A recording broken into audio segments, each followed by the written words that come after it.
Briefing Presiden Negara Federal Republik Papua Barat. Ditulis oleh Panglima Tinggi Tentara Nasional Papua.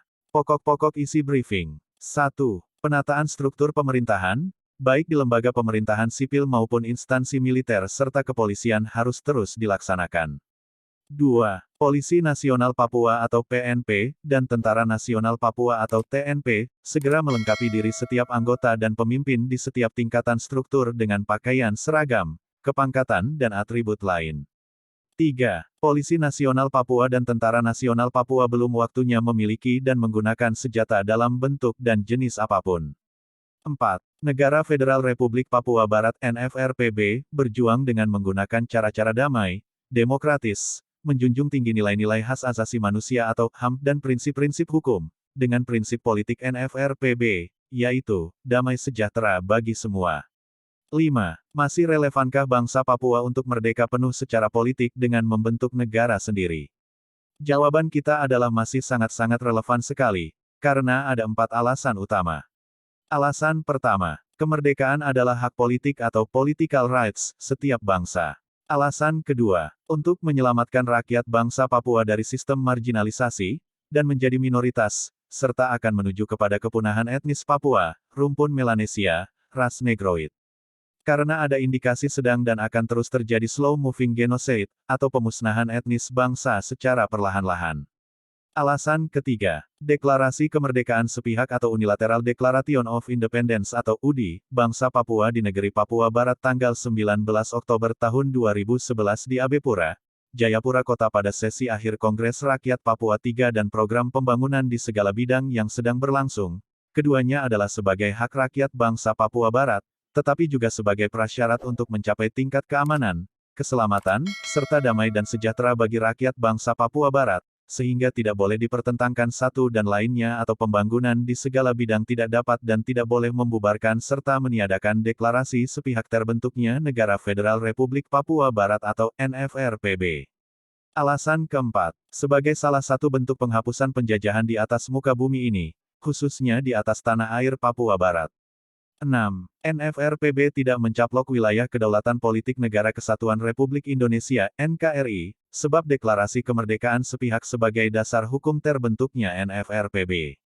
Dengan wilayah kedaulatannya adalah atas wilayah mantan kolonial Netherlands New Guinea atau Papua Belanda, sesuai dengan asas dekolonisasi uti possidetis juris dan di dalam deklarasi sepihak itu sendiri telah memenuhi syarat-syarat hukum publik internasional sebagai wilayah yang dianeksasi oleh Indonesia pada tahun 1963.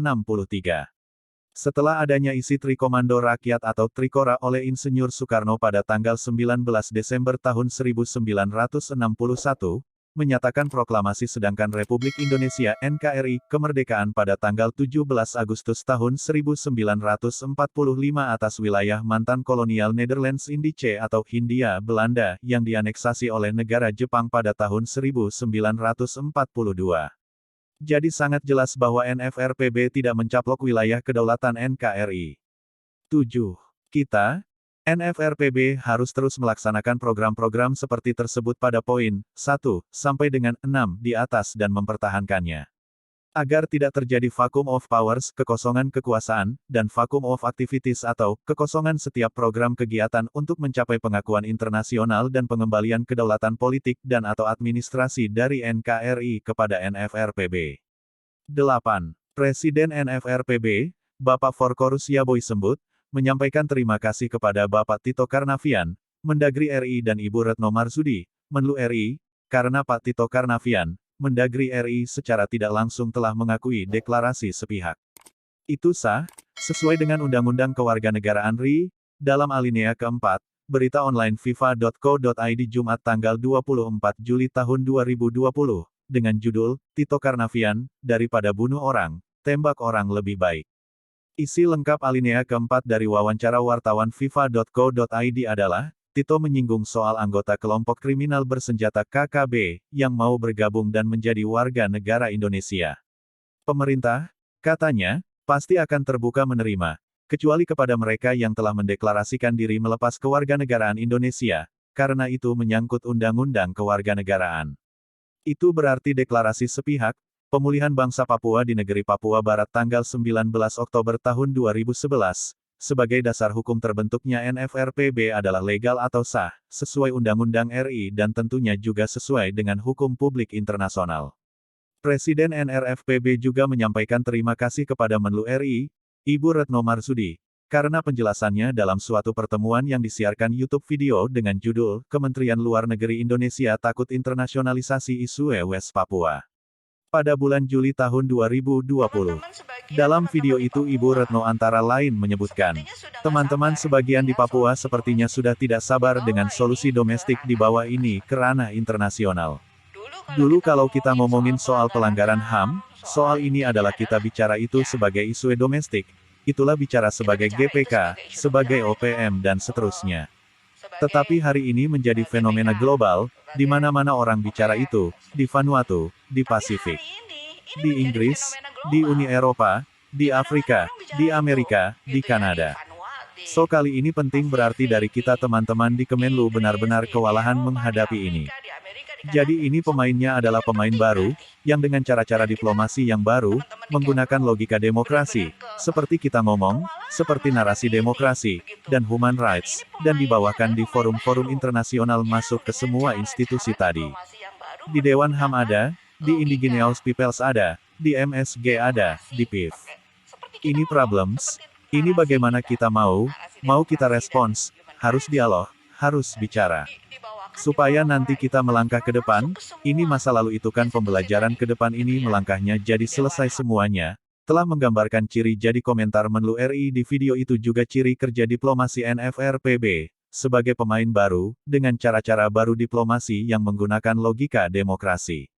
Seperti yang telah tertulis dalam buku Roadmap Kemerdekaan NFRPB, dan telah dibagikan secara online lewat email kepada setiap pihak yang disebutkan oleh Menlu RI, Retno Marsudi dalam video oleh YouTube pada awal bulan Juli tahun 2020 yang disiarkan tersebut.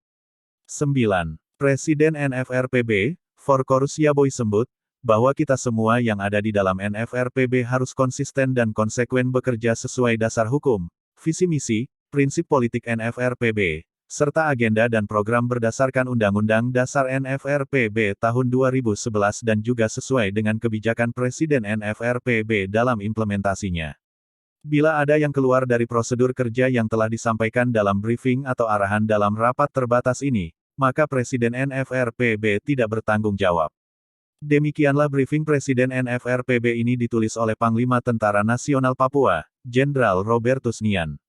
Dengan penuh rasa tanggung jawab, untuk disampaikan kepada seluruh anggota masyarakat Papua Barat. Tuhan berkati bangsa Papua dalam setiap perjuangan untuk memerdekakan Papua Barat.